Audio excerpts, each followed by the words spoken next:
Building Mississippi, Day 2. We continue our week-long series with a look into the future.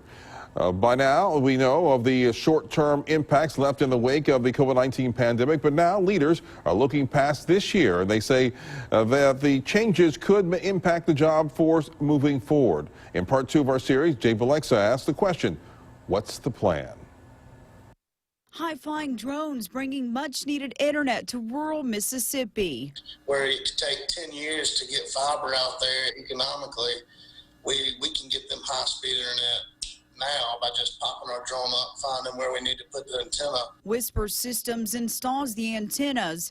With the coronavirus pandemic, the need for internet has grown.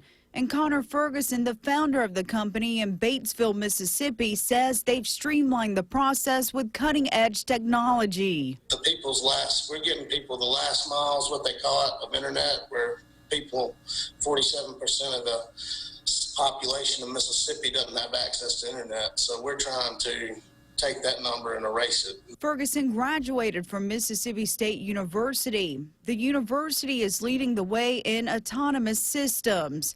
Jeff Rent, interim president of the Greater Jackson Chamber Partnership, believes we'll be seeing more drone technology in the near future. And I think it's a very realistic possibility that within the next couple of years, we're going to start seeing growth in that. We were already moving that direction, but I think this has helped speed up the technology and for innovative, creative ways to employ that technology. Rent expects healthcare support opportunities to expand, like telemedicine.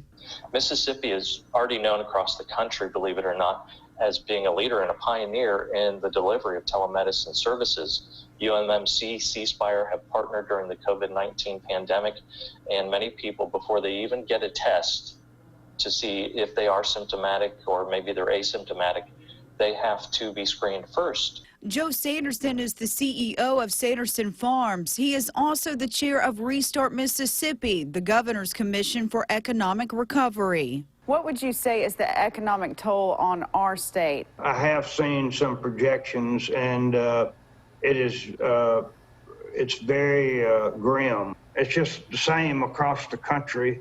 There are going to be a lot of jobs lost in the short term into the third and fourth quarter. Sanderson says amid massive unemployment, there's a focus on skills training found at two-year colleges for careers that could be in demand in the future. It will be a long road to recovery in the Magnolia State. So what industry will lead the effort? That's a million-dollar question, Jade. Jade Alexa, 12 News. As she just said, coming up tomorrow in part 3 of our Rebuilding Mississippi, Alex Love breaks down MEMA's response to the COVID-19 pandemic on top of the multiple rounds of severe weather this year.